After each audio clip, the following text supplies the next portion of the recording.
안녕하세요. 거버넌스 초대석에 진행을 맡게 된 조세림 김진수 기자입니다. 오늘 KCGI의 강성길 대표님 모셨습니다. 인사 부탁드립니다. 안녕하십니까. 거버넌스 TV 시청자 여러분, 작년에 한번 또 인사드리고 오늘 두 번째 인사드리게 됐습니다. 처음 뵙겠습니다. 반갑습니다. 네, 반갑습니다. 네. 그러면 요즘 대표님 어떻게 지내셨어요? 그냥 잘 지내죠. 네. 항상 하는 일 없이 소득 없이 바쁩니다. 네, 바쁘신 걸로 합니다. 우선 KCGI 소개부터 드려야 될 것 같아요. 네. KCGI는 이름대로 한국 기업의 지배구조 개선을 표방하는 네. 경영 참여형 사모펀드인데요. 네. 네, 대표님께서는 기업 거버넌스를 어떻게 정의하실까요? 예, KCGI가 지금 아까 경영 참여 사모펀드라고 했는데 작년에 이름이 바뀌어가지고 기관 전문 사모펀드로 이름이 바뀌긴 했습니다만 어쨌든 큰 틀에서 바뀐 건 없는데 어쨌든 KCGI는 기관 투자가들이나 또는 기관이 아니더라도 규모가 큰 이제 법인들을 일정 법에서 정의하는 외형이 굉장히 큰 법인들로부터 투자를 받을 수밖에 없습니다. 개인들한테는 법적으로 투자를 받을 수가 없게 됐고요. 그래서 그런 투자들한테 그 자금을 받아서 그 자금으로 상장사를 투자하기도 하고 비상장사를 투자하기도 하고 또 저희가 대주주로 투자할 수도 있고요. 또 2대주주 또는 3대주주 해서 소액 투자하는 경우도 있고 다양한 투자의 방법들이 있습니다만은 일단 사모펀드이기 때문에 기본적으로 투자자들 숫자가 많지는 않고요. 네. 예. 저희 하는 일이 일단 기본적으로 이제 컨셉이 ESG를 이제 주요 테마를 하는데 ESG 중에서 주로 거버넌스에 포커스를 좀 맞춘 그런 투자를 하려고 합니다.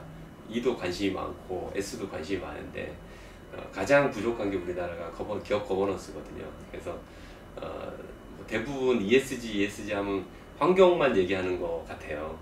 환경도 중요한데 사실 이제 그 E는 우리가 사는 어떤 눈에 보이는 환경이고 S는 눈에 보이지 않는 환경이에요, 사실은.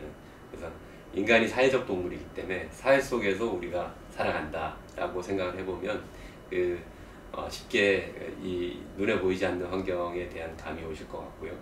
이 눈에 보이는 환경과 보이지 않는 환경을 작동하는 메커니즘이 결국은 거버넌스입니다. 그래서 이 E와 S를 지배하는 게 지배구조죠, 사실은. 그래서 저희는 이 G가 얼마나 중요한지에 대해서 굉장히 예전부터 제가 애널리스트 할 때부터 굉장히 그 중요성을 많이 깨닫고 있었습니다. 우리가 코리아 디스카운트라고 얘기하는 우리나라 주식시장의 저평가, 저평가의 정도가 어느 정도냐 하면 PER 대비해서 2.7분의 1, 그다음에 PBR 대비해서 심할 때는 4배 이상 글로벌 대비해서 저평가돼 있다. 4분의 1 토막 나 있는 상황이다 라고 보시면 될 것 같고 PBR이 0.1배짜리 회사도 있습니다.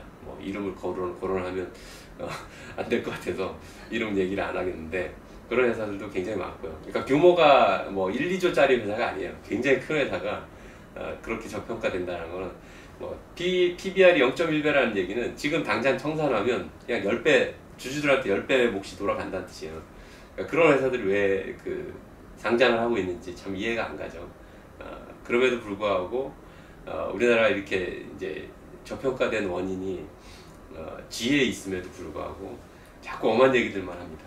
그리고 환경 얘기로 이제 물타기를 하는 경우도 많고요. 그래서 그런 부분 보면 좀 답답합니다. 우리 기업들 입장에서 가장 취약한 게 G인데 가장 취약하고 부끄럽기 때문에 그 얘기를 더 안 하는 것 같아요. ESG라고도 얘기하거든요, 유럽에서는. 근데 그 중요한 부분은 등한시하고 그렇게 하는 부분들이 저는 이제 굉장히 좀 안타깝다라고 생각을 합니다. 이렇게 KCGI는 ESG에 집중을 하고 계신데 네. 구체적으로 어떻게 이제 투자 대상을 선정하는 원칙이나 기준이 있으실까요? 투자 대상 선정 방법은 투자 전략이 여러 가지가 있는데 사실 이제 저희 홈페이지에 나와 있는 것처럼 그 ESG를 기본적으로 이제 테마로 하고 있기 때문에 ESG에 크게 기여할 수 있으면서 또 그런 관점에서 이제 저평가되고 또는 뭐 장기적으로 전망이 밝은 회사가 저희의 기본 이제 테마가 될 것이고요. 그래서 이제 그 테마 위에서 평가를 할 때의 방법은 가장 기본적인 거는 저평가겠죠. 당연히 저평가일 거고, 또 이제 성장 가능성이 있는지 또는 앞으로 개선 가능성이 있는지, 만약에 성장이 좀 더디다 하더라도 개선 가능성이 있으면 또 굉장히 좋지 않습니까? 그래서 거버넌스가 개선됨으로 되는 것만으로도 주가가 올라가고 기업 가치 올라갈 수 있는 그런 회사들이 많기 때문에 이제 그런 회사들을 포커스해서 찾고요. 또 뭐 성장성이 많은 회사도 저희는 좋아합니다. 그래서 이제 당장 거버넌스가 뭐 저희 입장에서 좋지 않다 하더라도 저희가 예를 들어서 들어가서 그 회사의 거버넌스를 개선할 수 있는 어떤 가능성 또 전략이 보일 때 저희의 전략이 피저블 하냐, 먹힐 수 있느냐, 이게 되게 중요해요. 그러니까 이게 이제 다른 펀드들하고 저희가 차이 있는 부분인데, 한번 저평가된 종목은 다 저평가의 원인이 있고 그 원인이 치유되지 않으면 그게 해소가 되지 않습니다. 그래서 그거를 해소할 수 있느냐에 대한 그 가능성이 가장 중요한 부분이고, 어떻게 해소시킬 것이냐 우리가 한다면 그런 부분들에 대해서 심각하게 고민을 하죠. 그래서 이제 저희는 뭐 지분을 적게 사서 잘 대화를 통해서 가치를 개선하는 어떤 액티비즘 전략, 일반적인 액티비즘 전략도 있을 것이고, 또 한진칼처럼 하다 보면 얘기가 대화가 잘 안 돼요. 전혀 개선의 여지가 없어 보일 경우에는 또 약간 위협적인 존재가 될 필요도 있어요. 그렇지 않으면 절대 개선하려고 하지 않거든요. 정말 그 자기가 경영권을 뺏길 정도의 위협을 가졌을 적에 그때는 정말 똑바로 경영할 수밖에 없습니다. 경영권이라는 게 천부인권이 아닙니다. 나라에서 또는 하늘에서 보장해주는 그런 권한이 아니에요. 경영권이라는 건 언제든지 더 잘 경영할 수 있는 사람들한테 가야 되는 게 맞고요. 스티브 잡스조차도 자기가 창업한 회사에서 자기가 쫓겨날 수 있는 겁니다. 제가 KCGI에서 경영 잘못하면 쫓겨날 수 있습니다. 예, 그게 경영권입니다. 예, 그런 의미에서는 거버넌스에 대해서 대부분 사람들이 이제 도외시하고 이런 부분들에 대해서 그게 오히려 사람들이 신경 안 쓰고 그런 식의 투자를 안 하고 하기 때문에 그게 기회가 많다고 생각해서 사실은 이제 하게 된 부분이고, 이것이 사실 이제 저한테는 사실 소명이었어요. 그러니까 증권사 애널리스트 하면서 전 채권 신용 분석을 했는데 기업들의 부도 확률을 계산하는 그런 일을 했었는데, 기업 집단의 지배구조 분석이 아주 필수적이거든요. 그래서 제가 이제 그 부분에서 국내에서 처음으로 이제 100대 그룹 분석부터 시작을 해서 했었던 것이 이제 시발이 됐고, 또 하다 보니 그것이 저의 이제 소명이 되어서 지난 20몇 년 동안 거버넌스 관련된 일을 지금도 하고 있는 겁니다. 아까 그 거버넌스 개선 가능성 있는 기업을 발굴한다고 해주셨는데, KCGI가 구체적으로 그 기업의 거버넌스를 개선하기 위해서 어떤 노력들을 하시는 건가요? 그 개선 가능성이 부족한 회사의 경우 좀 압박하기도 한다고 하셨는데 어떤 식일까요? 기업 커퍼레이트 거버넌스를 다양한 방법으로 사람들이 정의를 하는데, 그 이제 까고 하다 보면 거버넌스의 핵심에 저는 그 의사결정 체계다라는 부분을 말씀드리고 싶어요.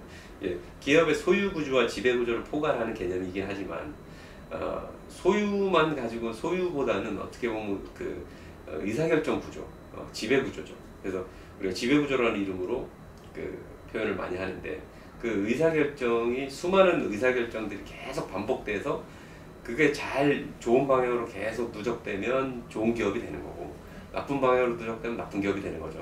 근데 이제 망하는 거죠. 근데 좋은 방향으로 가려면 그 여러 이해관계자들 중에 단 한 사람의 이익을 위해서만 기업이 의사결정을 했을 때에 비해서 수많은 그 이해관계자들이 다 동의할 수 있고 열심히 이거에 대해서 이것이 나의 이익에 부합한다라고 해서 열심히 일할 수 있을 환경이 될 때 더 열심히 일할 것이고, 직원들은 또 주주들은 더 회사가 잘 되도록 도울 것이고요.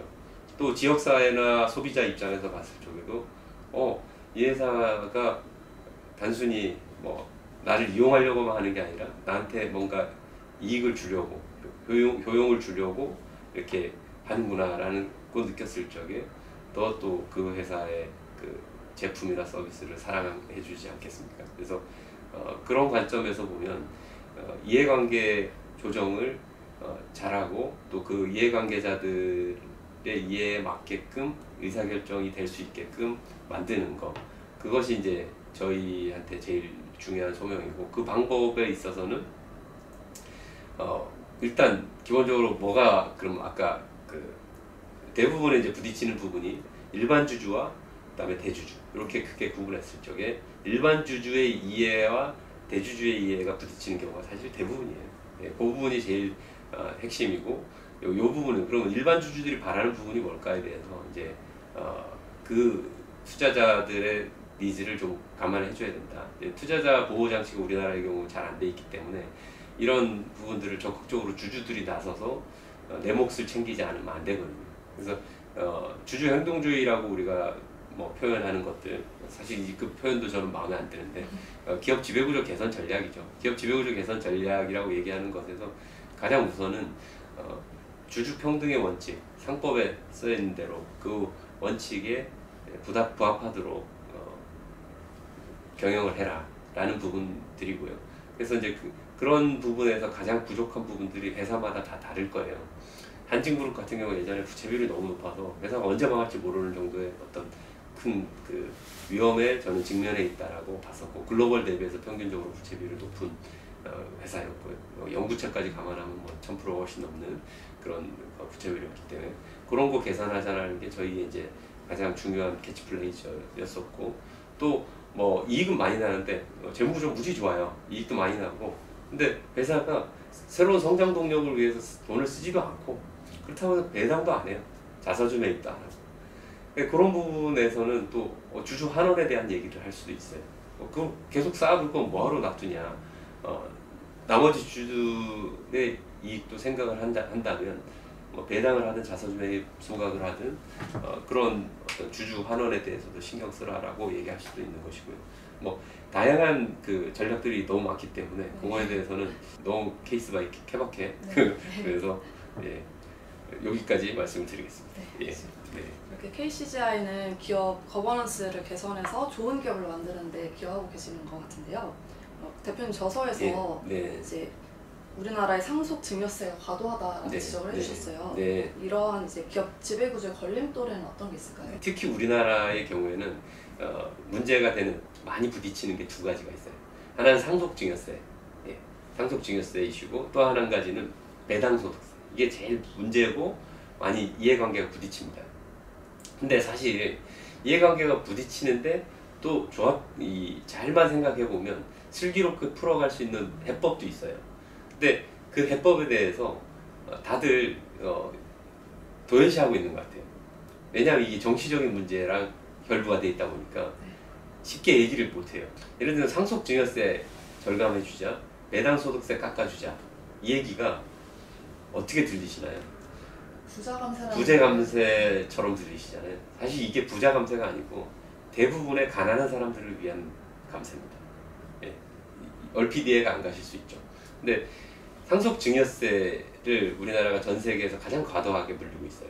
대주주의 경우는 60%까지 120% 할증을 하기 때문에 최고 세율 50% 곱하기 120, 1.2 하면 60%의 세금을 물립니다. 60%의 상속증여세를 물리고자 한 결과 실질적으로 상속증여세는 사실 거둘 수 있는 세금의 반도 못 걷고 있어요.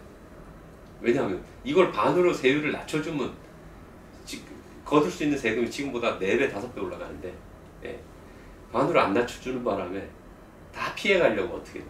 감옥을 갔다 온 아이들, 그 근본 원인들을 가만히 잘 생각해보면 탈세에 관련된 부분들이 많아요. 그 탈세와 또는 자금의 횡령이나 이런 부분들인데, 그 동기를 보면 대부분 기업이 뭐 승계가 안 되기 때문에 어쩔 수 없이 뭐 그렇게 하는 부분들도 꽤 많다는 거죠. 그리고 또 그 감옥에는 안 가더라도 합법적인 테두리 내에서도 대주주와 일반 주주들의 이해관계 부딪히는 대부분의 어떤 사건들, 대표적인 게 일감 몰아주기죠. 대부분 그룹들이 다 그런 회사 이슈들이 있었고요. 그리고 이제 분할 합병 과정에서도 결국 그런 왜 그런 억지 춘향식의 일들을 일반 주주들 다 싫어하는 거 뻔히 알면서 감옥까지 갈 각오를 하면서 그런 일을 할까라고 보면 그분들이 정상적으로는 이 세금 내기가 너무 아까운 거예요. 60%씩 세금 내기가 너무 아까운 거고 말이 안 된다고 생각합니다. 조세 저항이에요, 일종의. 이제 그런 심한 조세 저항을 굳이 왜 만드냐는 거죠. 그러니까 제가 생각하기에는 세율을 이런 상속증여세 세율을 줄여주면 오히려 세금이 훨씬 더 많이 거칠 거고 오히려 반대로 또 그 어떤 대주주와 소액주주 간의 이해관계 충돌이라든지 이런 부분도 훨씬 줄어들 것이고 사회가 전반적으로 우리 코리아 디스카운트도 그래서 많이 누그러질 것이다. 저는 그렇게 봅니다. 또 한 가지 아까 이제 세금에서 항상 부딪히는 게 배당소득세인데요. 배당에 대한 세율이 뭐 많게는 실질적으로 50%씩입니다. 왜 그렇게 되냐면 2천만 원이 되면 금융소득 2천만 원 이상의 금융소득이 발생하면 그 금융소득 종합과세로 넘어가잖아요. 그게 이제 배당에 대해서 세율을 엄청 많이 물리게 된 결과인데 제 생각에는 대주주 입장에서 그럼 배당을 더 많이 할 수 있게끔 결정을 하게끔 세제를 바꿔야 된다는 거죠. 그래서 좀 그걸 낮춰줘야지 실질적으로 이제 그렇게 낮춰줬을 적에 그러면 이익을 보는 사람은 배당을 많이 받게 되는 전 국민이 됩니다. 국민연금이 배당을 많이 받게 될 것이고 또 기업들의 코리아 디스카운트가 해소되면서 캐피탈 게인이 생기면 주가가 오른다는 얘기죠. 한마디로 주가가 오르면 국민연금도 부자가 될 뿐 아니라 전 국민 1,300만 개인 투자자들이 다 부자가 되는 거예요. 그게 세수를 늘리는 길이라는 거죠. 이게 세수를 줄이는 게 아니라 배당을 많이 해야지 배당세를 많이 물릴 거 아닙니까? 그럼 세금 많이 걷어올 거 아니에요. 그 배당을 많이 하게끔 지금 우리나라가 OECD 평균 대비해서도 배당 성향이 반밖에 안 돼요. 그래서 보통 이제 선진국 후진국 저희가 뭐 제 책에서 여러 가지 따져봤는데 다 50% 내외입니다. 배당 성향이. 우리나라는 이제 20% 넘은 지가 가도 얼마 안 됐어요. 그러니까 이 부분도 좀 많이 앞으로 전 세계에서 이제 배당 성향, 배당 수익률 지난 한 20여 년간 항상 꼴찌 수준에 있었어요. 20여 년만이 아니라 40년 이상 꼴찌 수준에 있었어요. 예전에는 성장을 빨리 하는 시기였으니까 성장하는데 계속 재투자를 해야 되니까 배당을 안 하는 것이 정당화됐어요. 근데 지금은 성장도 멈췄어요. 사실 대부분 기업들이, 대부분 업종에서. 근데 배당을 안 해요. 집에 아무리 금송아지가 많으면 뭐합니까? 나중에 저 금송아지가 어디로 빼돌릴지 모르는 거고 그런 상황이면 코리아 디스카운트가 당연히 굉장히 상식적인 겁니다. 결과입니다. 이게 그 원인이 분명한 그런 결과예요. 그러니까 고칠 수 있습니다. 원인을 알면 치유할 수 있는 거잖아요. 방법도 있고.